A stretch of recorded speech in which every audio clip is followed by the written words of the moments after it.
Make sure my live is up here.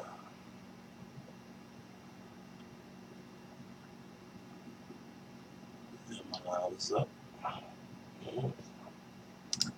Back over here. People. Open this up real quick.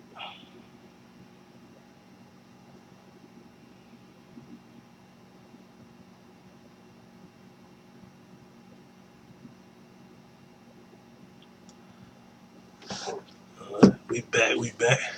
Let's get right to it. Alright, so I'm gonna show you how incredible this dude Joyner Lucas is. And I am Huggie Pacino, for those who don't know. What I want to do is I'm gonna be the person that try to, every now and then, I'm gonna give you like a certain side of certain music that most people don't know about. Like, oh, my logo ain't up. Let's get my logo going. Gotta have my logo running. I mean, there we go. Now we working. Alright, so there's a song called Forever, right? I'm gonna play that video, and hopefully this is fair use. I'm trying to try this thing out. So what I'm gonna do is I'm gonna test the theory, and we're gonna do the live reaction for Capicchioni. But before we go into that, I'm gonna get to the album he put out last year. I can't never remember the number. I want to make sure I got the number right. What is the number? Yes, the number is 508-507-2209. That's the name of that album. It's a dope, incredible album. And here's the video called Forever that he wrote for his son. And I'm gonna mute my mic and I'm just play it, and we're gonna just roll through it together. And here you go.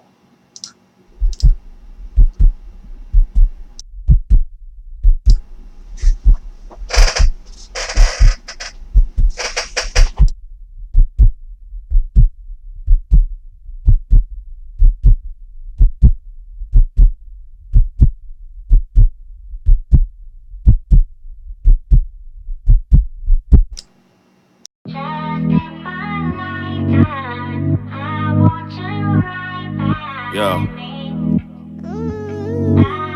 I know you don't understand my words, but you will eventually. You will eventually. Someday. One day. I know you don't understand my words, but you will eventually.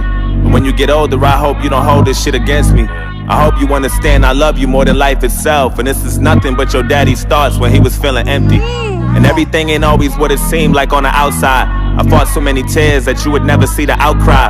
I never wanted kids until I lived and went through hard times and became a man that fell in love with someone that my heart finds. But you know how that shit go.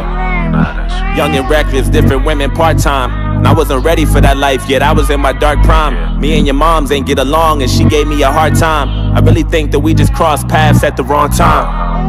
I wasn't happy when she said she was pregnant. Probably the worst news of my life, that shit was so depressing. I told her she should get an abortion and I really meant it.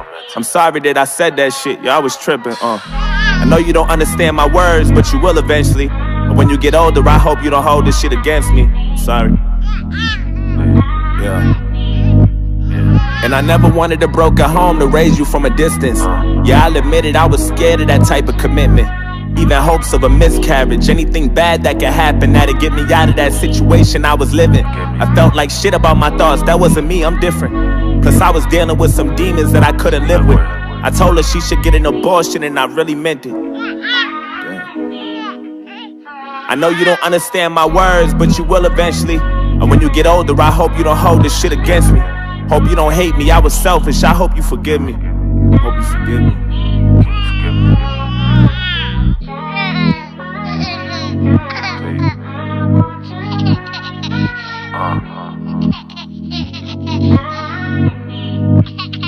And I still remember your baby shower like it was yesterday. To your mom, it was special. Me, just another day. I wish that you could see the pictures or the fake phony smile that had to pretend that I was happy.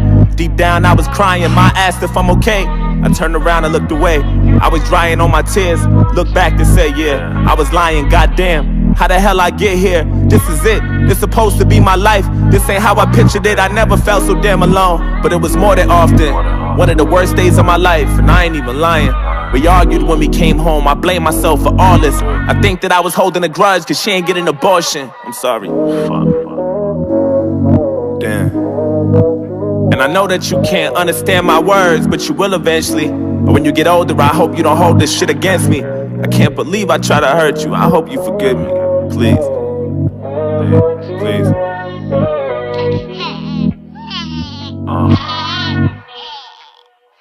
And everything ain't always what it seemed like on the outside. I fight so many tears that you would never see the outcry. I sacrifice my life so you can live in peace. When I give you things my father couldn't give to me. I think I was raised wrong and that's just what it is to me. And if you ask him, then this ass gon' probably disagree. But whatever.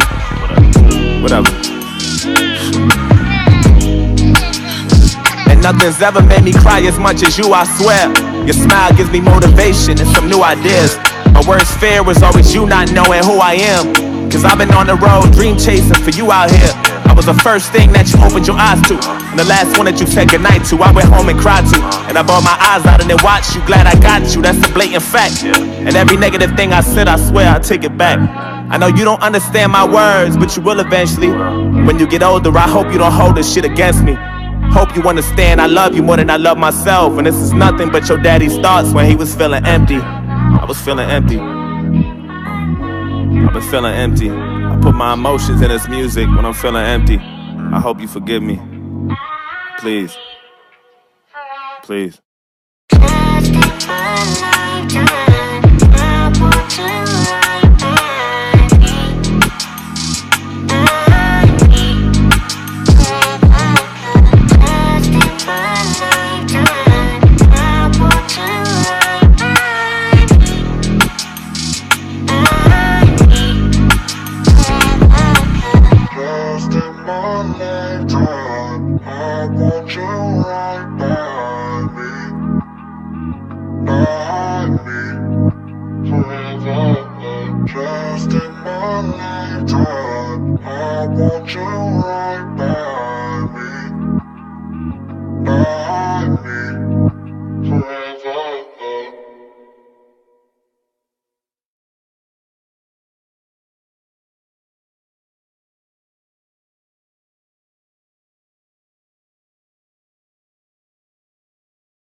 Alright, so let's get to the meat and potatoes of the one video that I want to show you.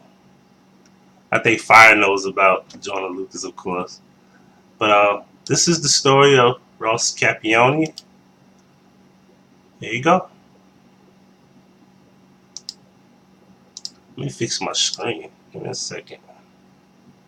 I knew something was wrong with that screen. It was kind of crooked, you know. Move it up. Move it up. There we go. Fit. Perfect fit. Now let's play.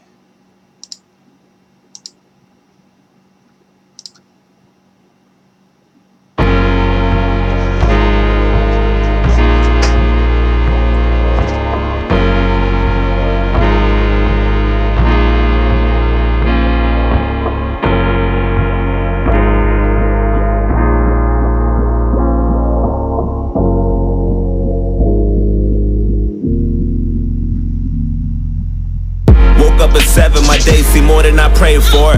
Got dressed to head out and ride to school on my skateboard. New kid in class, I sat alone taking notes while the hoodlums were making jokes at the clothes that my mama paid for. Seemed like every worm was a part of some gang invasion. Tattoos and initiation, parole and some on probation. Soaking up the vibe as I study for information, cause lately I've been deprived of a normal day. But today on my way to eat lunch, some kid approached me. He told me we should be cool if only he got to know me, cause on the side of town I would need some protection. It's crazy, reckless and dangerous unless I'm some sort of gangster. I'm only safe with the police. He said his name was I dapped him up at the buses. Was kinda skeptic about him at first cause I didn't trust him. And the more I got to know him, I couldn't tell what his motives were, hoping that he was sincere. Something told me let go, but the only thing on my mind was patience. Searching twice for a different life, I was tired of waiting. Plus me and had similar views and conversations infused with knowledge, mainly about school and college. That was my truth, but regardless, he was type cool when I was with him. Introduced him to my family, they were rocking with him. My mama told him, make sure you look out for my son. And before she could finish her sentence, he quickly just interjected and said, don't you even stress that I got it under control.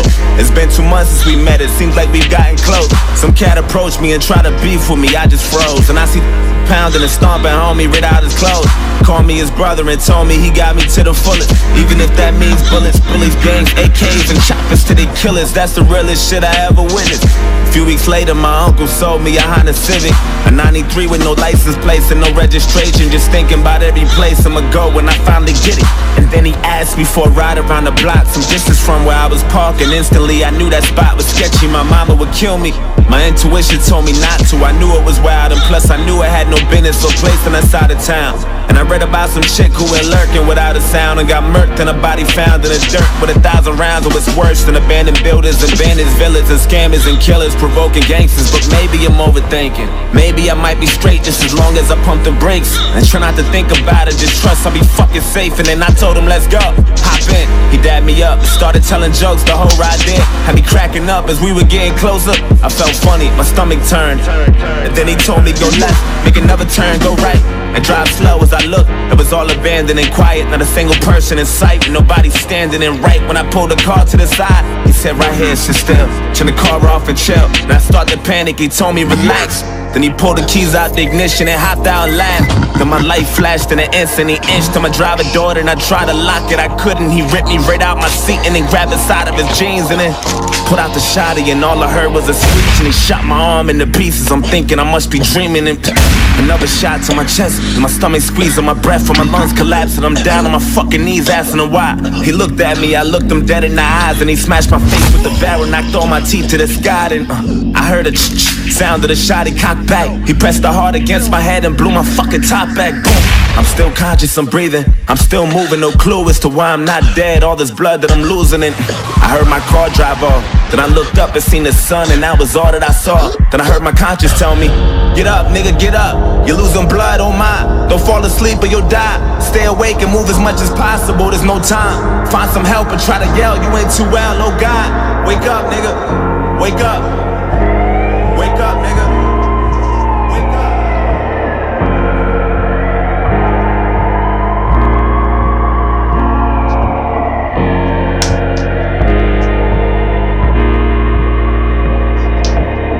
Now it's gonna play from his vantage point.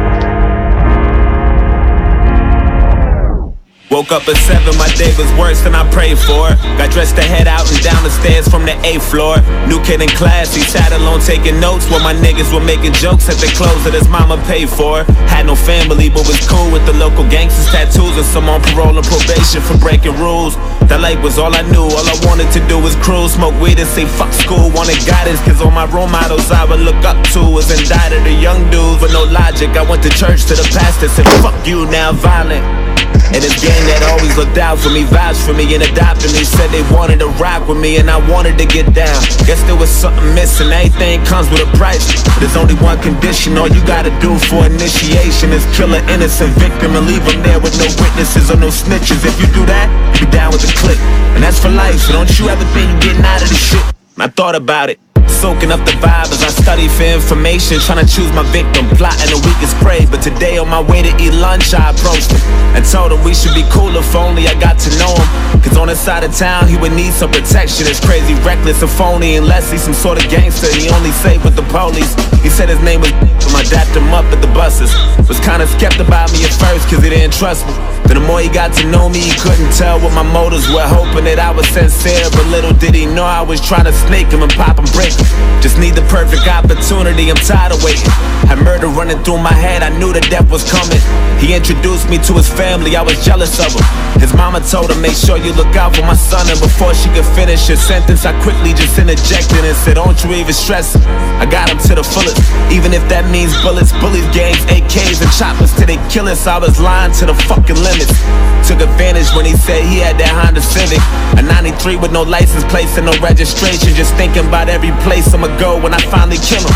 And then I asked him for a ride around the block, some distance from where he was parking. Instantly I knew my chance was coming, I'm ready to drill him. Then he told me, let's go, hop in. I dapped him up and started telling jokes the whole ride there. Had him cracking up as we were getting closer. He felt funny, I think he knew something was coming. That look he had was enough to tell me, but fuck it, go right and drive slow. As he looked, it was all abandoned and quiet, not a single person in sight, and nobody standing. And right when he pulled the car to the side, I said right here, sit still, turn the car off and chill. Then he started to panic, I told him relax. Then I pulled the keys out the ignition and hopped out and laughed. Seen his light flash in an instant, I inched to his driver door. Then he tried to lock it, he couldn't. I ripped him right out of the seat and then grabbed his side of my jeans and then put out the shotty. I cocked it twice till he screamed and then shot his arm into pieces. I'm watching his blood leaking and another shot to his chest. Seen his stomach squeezing his breath and his lungs collapsing. He down on his fucking knees asking me why. He looked at me, I looked him dead in the eyes and I smashed his face with the barrel, knocked all his teeth to the sky. And then sound of the shot, he cocked back. I pressed the hard against his head and blew his fucking top back. Fucking car. Fuck.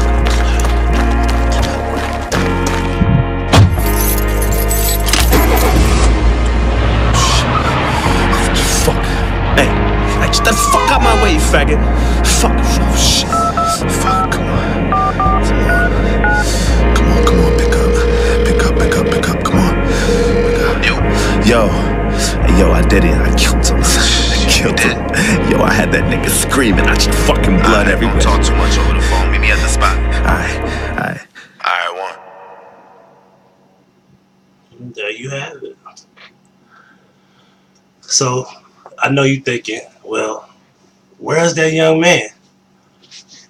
Well, here goes the young man here to tell his story. What's going on, B-Well Driven?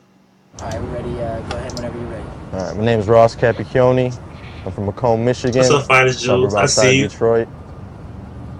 Yeah, suicide is. How it happened? I mean, not suicide, I'm sorry. Well, it happened like I was a junior in high school. 17-year-old punk shit. Just doing my thing, skating, hanging out. What I mean is basically there's no... This kid supposedly was supposed to be my friend, and I knew this kid for 10 years prior before this day. He asked me, hey, can you give me a ride to my cousin's house, down in the D? All right, yeah, well, like, what part? Like the west side or the east side? And he's like, the east side. And I was like, nah, man, I don't got no business on the east side, He's like, no, it's cool, man. Like the east side, that's like 7 Mile, like, it's like a third world country. The police, they won't stop and get out the car. They won't pull you over. If there's gunshots, they'll wait till everything's clear and they'll come pick your body up off the street and that's it. He's like, please, man, please. I'm like, no. So like a week goes by, I'm still telling him no, because I had a feeling, don't go down there. Kept asking me, I'll give you $30 for gas, all this shit. I'm like, all right, whatever, you're my friend. I'll take you down there. I go to school that day, and I get out, and everything seems normal. We go to the gas station, he gives me the money for gas. We drive down there. So I get off, and it's just like, I get that eerie feeling like you're in a bad spot. But it's like broad daylight out, beautiful day like today. And we're driving, and he's telling me where to go, and we pull out on the street, and there's people outside, and he's like, all right, that's the house right there. So he's like, pull around back in the back. Like when I turned the corner to go right, like I seen it was like caution, like do not enter and all this shit, but I still, because I knew him for so long, I just thought, it's the D, it's, whatever. There was a fence, like a grass area, my vehicle, and then houses right there. So it was like, I wasn't in the middle of nowhere or anything. And like I get out, and he gets out, and it's only a couple seconds, I'm looking around. My ears are ringing, I'm like, man, that was close. And I kind of just glanced down and my arm's just hanging off like a zombie. And I'm just looking at it, I'm like, yeah, this is, it's not real. And kind of shake it off and look again, and it's just hanging off my arm. And I'm like, okay, then it kicks in, like blood, like flowing, like an animal. And then I look up, and this kid's just holding a shotgun, like 10 feet away from me, just holding it right at me. And I asked him, I said, like, did you shoot me? And he just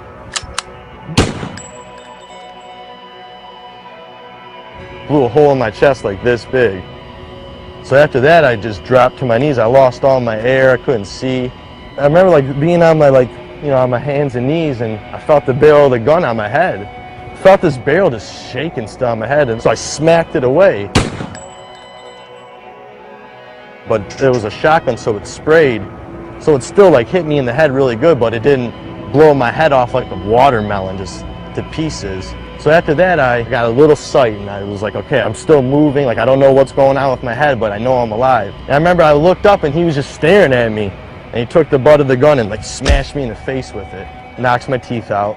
Like, I fall back, but I could still see at this point. And I don't understand, like, how I can see because I have so much damage to, like, my lung and heart. I felt like these hands, like, in my pocket, digging for my car keys. Like, when he's trying to grab my keys, like, I ended up on my stomach. And I look up, and I see my Jeep Commander driving away, just driving away, flying away. And I said, okay, well, either I stay laid down in this spot right here and die, or I try to get up. So I try to push myself up, but like take my left arm, take it right out. So gunshot to the chest bigger than a soup bowl, and then my head all mashed up. And I'm trying to push myself off the ground. Kept trying, and I'm like, all right, you know what, one more. I'm gonna try it one more time. And I pushed up, and then out of nowhere, I felt these arms from underneath me pick me up. And I remember like swinging, trying to grab someone, and there was no one around. And I was just like standing up still, like a drunk, zombie, just like. And I got this like a shove, like someone shoved me from behind to go forward. I must have got about 7-8 feet. I just fell straight down. Because I remember I hit the ground like on my stomach. I'm like, all right, well, I went as far as I could. This shit's hurting like too much. Like, let me just close my eyes and start relaxing. Sure enough, I closed my eyes and all the pain started going away. And then I'd wake up real fast and be like, this is not right. I just got shot 30 seconds ago. How's the pain stopping? And I'm like, don't worry about it. Go back to sleep. That's a good feeling when you're sleeping. So I'd pass back out a little bit, and then I'd be like dying. And then I'd wake myself up, like my own voice, third person. And, hey, man, get up, man, you're dying. And then like, I did that, and then I heard, hey, hey. And I like started hearing this guy, and he's like running over to me. So when I fell, there was like a probation officer at a stoplight, and he seen me fall out of the woods, like all bloody broad daylight.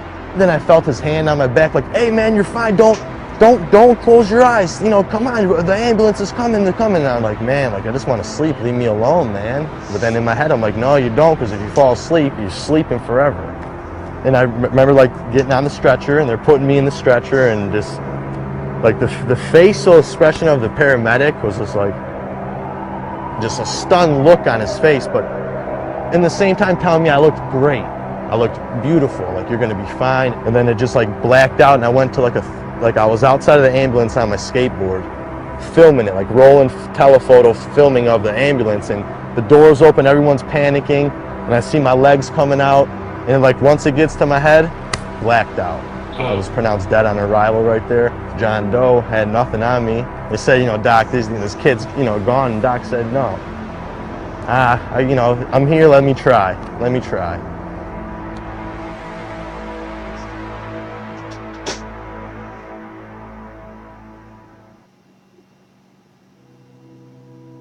Like when I was pronounced dead on arrival, like throw him in the body bag, he's dead. Like the doctor said no, like, I'm gonna try to help him. This man doesn't know who I am. He could have said, yeah, he's dead, all right, I'm going back home. He said, no, like I feel something, I'm gonna try.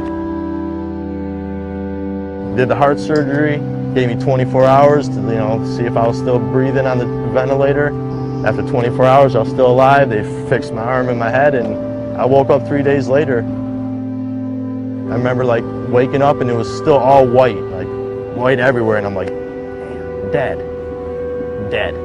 I'm 17, I'm dead. And then it starts to like come in, and it's like I see curtains, like a freaking oxygen tank, and I'm like starting. Then out of nowhere, bam, perfect vision again. I'm in a hospital, and then I'm like tied down to the bed because I got the breathing tube in me. I got this thing pumping air into my lungs, so I start freaking out. There's a nurse there the whole time though. I didn't even notice her because I was all tied down, and I just hear screaming like, "He's awake! He's awake!" And I see her like running out of the room, and then like running back, like 3 more nurses and the doctor, just this woman just coming around the corner, flying, like throws her clipboard in the air, runs up to me, "Oh my God, you look beautiful!" Like, and in my head I'm like, "What do you mean? I look beautiful? I can't even. What's going on? Like, am I tied down?" And then she's like, "All right, 1, 2," and like on 2, she pulled that thing out of my throat, man. I got to breathe again, like real air, like, you know. Of course, I coughed up a ball of tar and BBs, but everyone was just looking at me like, you're alive, like you're breathing on your own right now. Like, what's your name? I don't know. What year is it? What? Who's the president? Huh? Is there any way we could contact anyone you know with a phone number? I was like, 2-7. Out of anything, my name, anything, the year, only thing I remembered after that was my father's phone number. For 3 days, my family didn't know. My father was outside, like, spraying out the garage, and he got the phone call from the hospital saying, "I think we got your son, he's been shot, but he's alive." So, I don't know how my parents had it. I don't know how that feels, like, you're a father. Like, so, I don't know. It chokes me up because, like, it's crazy, but they came down there, and I remember, like, I seen my mom come in and my dad, and I'm looking at him, I was like, "Mom, you can't get mad at me right now." She's like, "Mad? You're alive, you're alive." After like the 4th day, they were like, "All right, get up, you know, start walking, like, let's go." I'm like, "Let's go where?" He's like, "You're going home tomorrow." I'm like, "It's been 5 days." He's like, "Dude, you're going home. What do you want to live in a hospital? You want to go live your life again?" I'm like, "Sir, I got a hole in my chest the size of a teacup." He's like, "Listen, Ross, I'll give you a tip of advice. You live through this, you're going to be okay. Just go home, live your life, don't hang out with these kids anymore." After 5 days, they sent me home. So, like, I'm shot, you know. My parents are asking me questions. My dad's asking me, what are we going to do about it? And I'm like telling him, like, "Dad, I know who did it, you know." The next day, like, out of a movie, like, these men in suits came in. And my dad's like, "Yeah, can I help you?" And they pull out their, you know, badges and FBI, you know. They say the kid's name.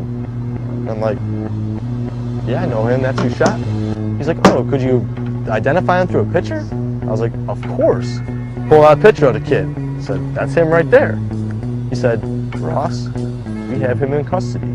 I said, "How?" I just woke up like 2 days ago. I just learned how my name again, like how to talk.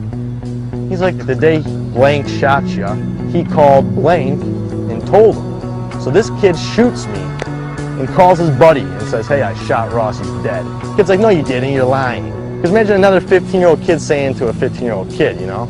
So after they hang up, the kid he told calls the police on him. And he was met by the SWAT team right at his front yard. Got him. And like, all I had to do was go to court and testify against him. I went in there, man, in a wheelchair, head still stapled, no teeth, 105 pounds because of all the blood I lost, arm cast, and I sat in front of 40 of his family and him, and he couldn't look me in the eye. He had his head down the whole time, and I had to tell my story like this to everyone. That's how much of a coward he is. He couldn't even look him in the eye, but he looked him in the eye to kill him. He couldn't look him in the eye with the fact that he didn't kill him. He almost killed him. Living with regret and shame. That's what happened. That was the first one. I had to go back to final sentencing, and that's when I was healed. Like, so I walked back in the courtroom the second time. He comes out in a purple suit, top hat, cane, and sunglasses. This is the kid who shot me at court, smiling. While his family cheers him on, says, like, "Way to shoot Ross," called me a coward because I was taking the justice route. Like, I didn't lower myself to his standards and go try to kill him. I spoke, and the judge like looked at this kid and said, you know, said his name, and he said, "Yo, Ross, thank you." And the kid just looked at the judge like, "What do you mean?" He's like, "Because if you would have killed Ross that day, you would have got life in prison. But since Ross was a warrior and survived, you get a second chance." And he just slammed the gavel on him. He said, "Go have fun in prison for 35 years. Well, I found out that the cause of the shooting was because he had to join a gang. That was his initiation, was kill a random person. He had to pick someone, so he just thought I would be the guy to pick." Yeah, that happened in 2007. About 4 years. And I'm telling you, the first 2 were the hardest. It gets hard, like waking up and knowing like someone tried to like shoot you down. You got to get through that every day. Like seeing people.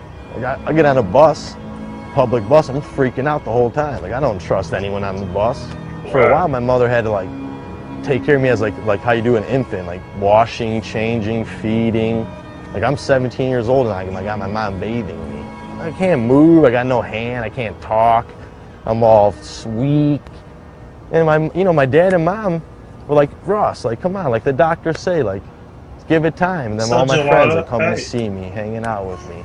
I started getting more positive. One day I woke up and I felt different. Like I was like, you know what, this is my world. That's what like every time in physical therapy, like I would try to do something, mess up, I'd be like, well, it's like a nollie backside flip. Like you're gonna mess up until you try it and land it. When I'd mess up, I'd be like, nollie backside flip, and then I'd get it. Like I'd do something with my hand and like put the thing in, and the doctor would be like, "Oh yeah, good job, like you did it." And I'd be like, So I like started living my life as like skateboarding.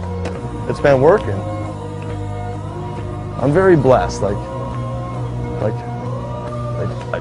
I see it now. Like when before, I'm like, you know what? Like I'm so unlucky. Like I went through all this getting shot, and really, like I look at it now after like maturing and growing up. Like it just gave me a whole new leg up on life and how I can live my life, and it's crazy. Like it's like makes me happy to be alive, and just like so grateful for everything. Like I just look at what I got. I don't look at what I don't have.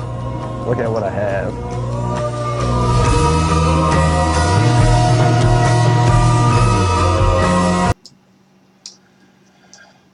And that is the story of Ross Capicchioni.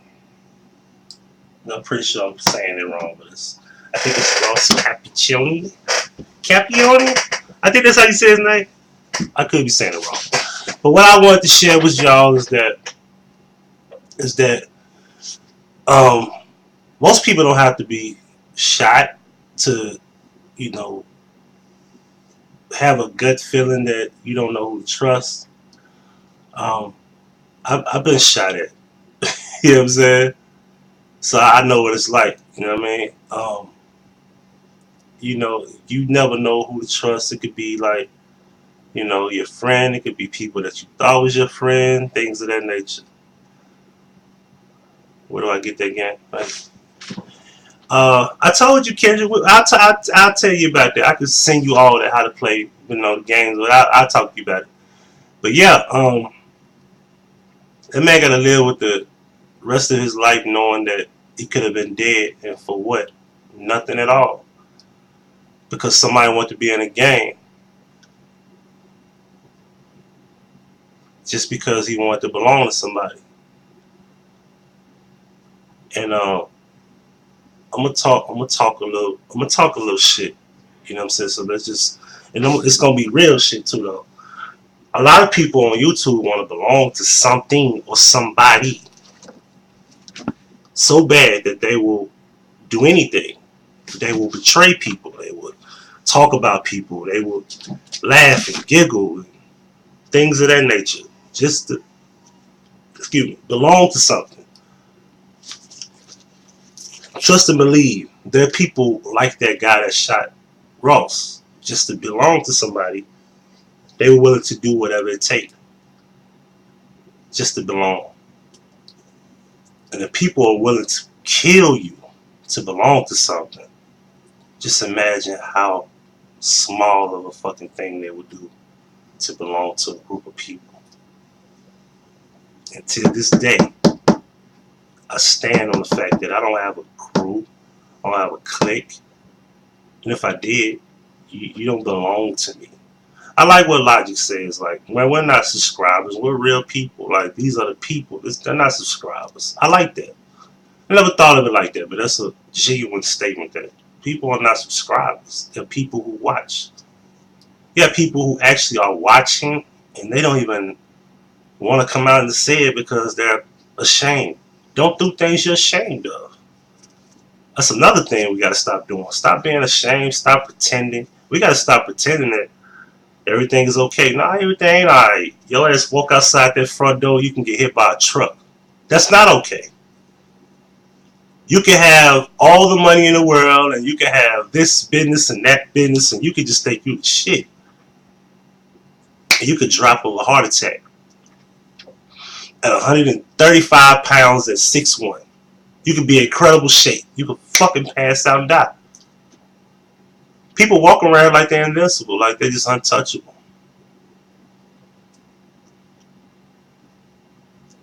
So yeah, truth be told, there's a lot of things being said about many people. I just choose to ignore a lot of shit. Like, yo, life is too small for me going back and forth. I'm not going back and forth with people. I'm not going back and forth with people in real life. Listen, when I turn this fucking camera off and when I take this headset off my head, when I face the real world, not saying that this isn't the real world too, but when I go outside of the internet, I don't have no fucking problems. I don't have no enemies. I don't have no female trauma. I don't have no fucking drama. I don't have no baby mama drama. I don't have no issues with family members. Everybody in my family get along with me. Everybody. I'm the peacemaker. Nigga. 2 of my cousins had an issue over a fucking girl. Right? And the girl just so happened to be one of my cousin's baby mama. But my cousin just came home, but he knew the girl prior before he went to jail. Man, they wanted to fight that shit out. I was the one that let them come to my house in my front yard. Man, scrap that shit out. Handle that shit. We gonna be men. Let's be men. Let's scrap this shit out. We ain't gonna have no knives or nothing. And we family and family, yeah, cool, but fight this shit out. They fought it out. Once I realized it was a little bit too much and that shit was still getting out of hand, I cut it off. That's it. They still beefing now. Shit over with, man. We families. Hell, brothers fight, cousins fight, uncles, aunties. Everybody's fight. Families have fight. What's up, Lamar? Families fight. You understand? So I'm the one that still be like, man, if we ever want to go have some fun, man, we going over Kenny house because that's my name. My name Kenny. They call me Kenny. You know what I'm saying? My brother calls me Hug. My sister will say Hug. You know, a few people will say Hug, but you know, that's my nickname. You know, this whole thing about my name on the windshield. Now, my name has been my nickname for over a decade. My name has an acronym. My name means a lot to me. It means a lot. It stands for honest, undeniably great with the gift of intelligence everlasting, professionally accounting currency and numerous options. It's a meaningful name. And yeah. And one thing about it is if I was a punk, if I was afraid, if I had enemies, if I was worried about somebody shooting me or doing something to me or robbing me or whatever, I wouldn't have my name on the windshield. That'd be dumb, right? But check this out. Whether y'all know it or not, there's people in the city that just been shot just riding around. One guy was at the red light, got a bullet hole in his chest. Just a gunshot just out of nowhere just hit him through the windshield, shot him in the chest. He didn't even know he was shot. He felt something came through his windshield. Next thing you know, he looked down, he had blood on his chest. You feel me? I could be on live one day and that might happen to me. That's how wild it is out here. Who? In a bit. What you up to? In a bit. Yeah, like people think that like you just walk around like you got this fucking, what you think you got, like a star? What you think you Super Mario Brothers? What you think you invincible? You know what I mean? Come on, man. Let me tell y'all something. I don't have these issues offline. When I come here, I won't say what I got to say, speak what I got to speak on, laugh, joke, cry, whatever. And I'm gone. That's it. Because no matter what I do, I could be riding around. Man, every day I go live. I might bullshit for 4 hours. Within that 4 hours, there's going to be at least 60 seconds of something you're going to learn from me. It's going to be something you're going to learn from me. Something.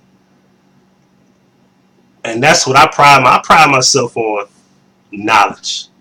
No matter how it comes. That's why I always had a sense of humor around everything I do.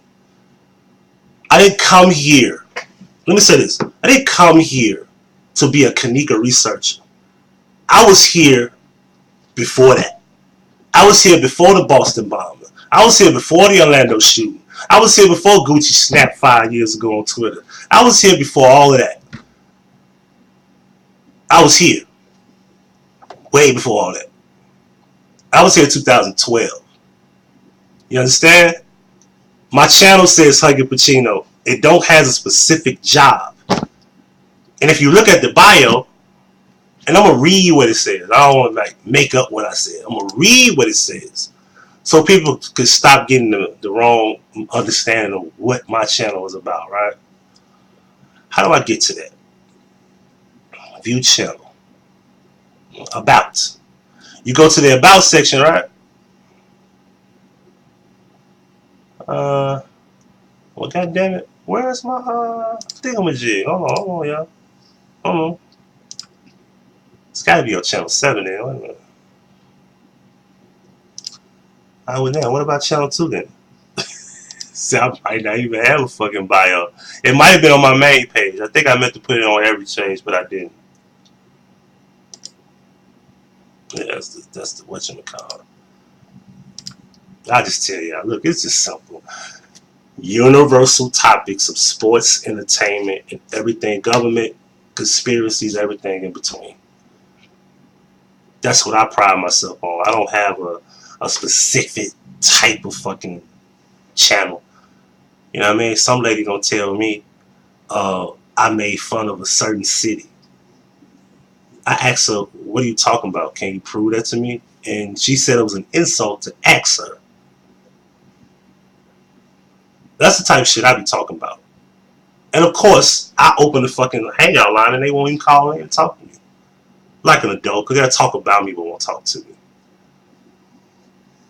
And it's going to be on my time. So if you come here at 7 o'clock at night and I don't feel like talking to you at 7 o'clock, you won't talk to me. You talk to me when I feel like talking. I'm past that catering shit. That shit is out the window. You understand? And yeah, I don't care if it's a small amount of people that watch me. I'd rather it be 7 than 70. Because when there's 70, most likely 80% of them don't fuck with you. That's how it is, though. I like a smaller crowd. Remember, I said that in the very beginning when there was 300 people watching me when I was doing Kanika videos at one time. Remember, I turned on the camera and I just started talking about other shit. And there was 300 people watching me at 2 in the morning. Is that special to me? Hell no. Nah. It's not an achievement. YouTube is not an achievement. Being my own businessman is an achievement. Making sure my son don't have to work for somebody else is an achievement. That's my goal. My goal ain't YouTube. I come here, share my voice, and I'm out. It's just this simple.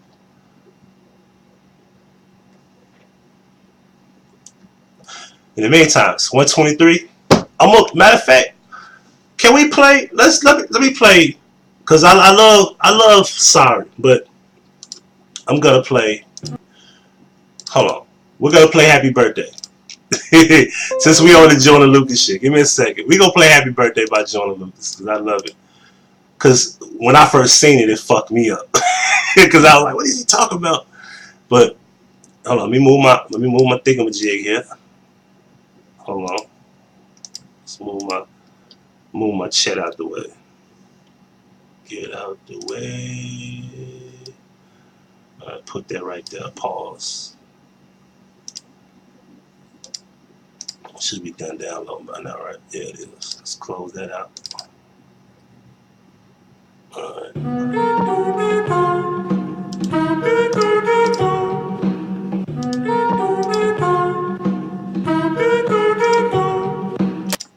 Oh, I'm fucking up. I gotta make sure I put it in a proper dimension so I don't get flagged. Hopefully I don't get flagged. I'm like, hey, yo, I know he's looking like, damn, this nigga gonna play all my shit. Yeah, all my shit. Alright. Can you stop, please? See, when I want it to automatically play, it don't. Ain't that a bitch? That's fucked up, ain't it? Put that over here. Let's put that right there. Nah, man. Put it right there. Let's see. I made sure it was customized to the proper dimension so I get away with fair use to the file. Stretch this thing out. I know Finest June like, yes. Sorry, we'll get you flagged. I think all this shit give me flagged, so I might have to chop this up a certain way. I don't know. But we gonna find out anyway. Here go Happy Birthday by Joyner Lucas, and I'm gonna mute my mic. I thank y'all for tuning in. Once the video is over, leave your thoughts in the comment section. I'm gonna holler at y'all. Y'all be easy. I'm heading to work. Love y'all. And we out.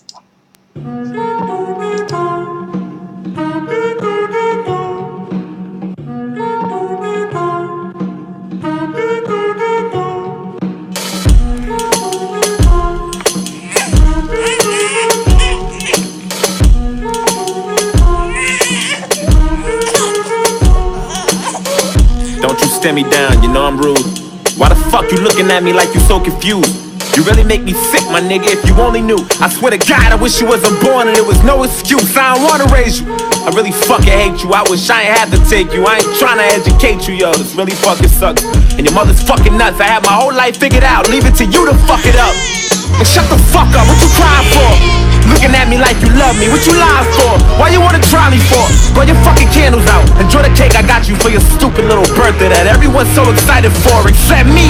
Should I dare you to disrespect me when you grow up? That's gonna be the last time you ever swole up, nigga. Fuck you thought. Everything was perfect, now I'm fucking lost. And it's all your fault. Happy birthday, nigga.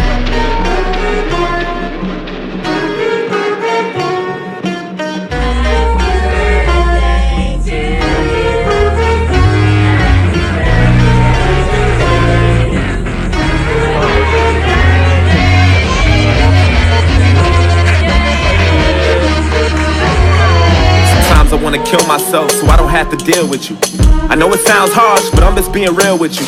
And I ain't looking forward to none of that father shit. Ain't got time for that type of shit. And your mom ain't gon' like this, but we ain't shooting no hoops, flying kites, we ain't riding bikes. I hope you get your ass beat. I ain't teaching you how to fight. I ain't here to kiss you goodnight. I don't care to give you advice about girls. I hope you get your heart broken for dear life. I fucking hate you.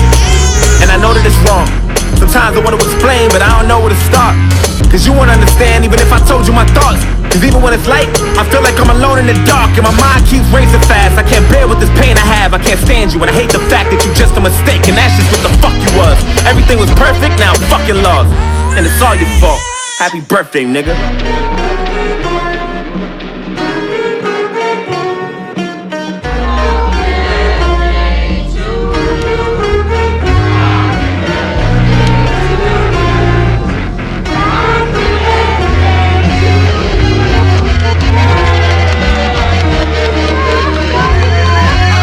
Wanted to be a father so bad I would give it all. Just to have my baby sit in my arms while I'm holding on. And to feel that beautiful feeling of love for my firstborn. Even play you the first song that you hear when you first come. I love your fucking mother so much I would give my heart to be down to death do its part. Till I drown in the fucking pond. Till I burn in the blaze, build an apartment, fire a bomb. Till I crash a Mercedes car by a drunk driver abroad with 7 heaters on me. And then she fucking cheated on me. Drinking with her friends and then wanna leave the party. Got drunk and had sex, I ain't even see it coming. Then we find out she was pregnant and she keeping secrets from me. This don't make sense.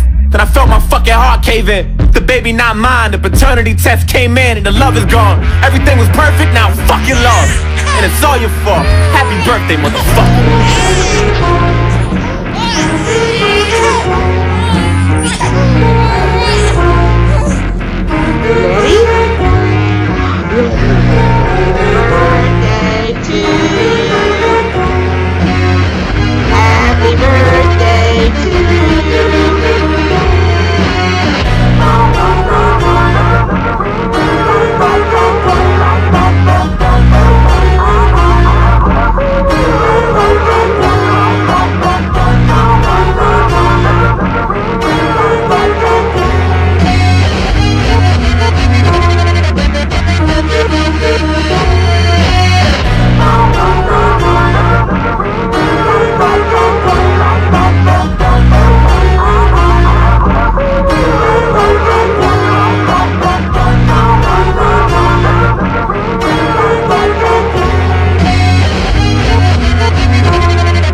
So the next time you say hip hop is fucked up or it's whack or it's nothing but mumble rappers, let them know that there's a guy by the name of Joyner Lucas who has something that everyone needs to hear.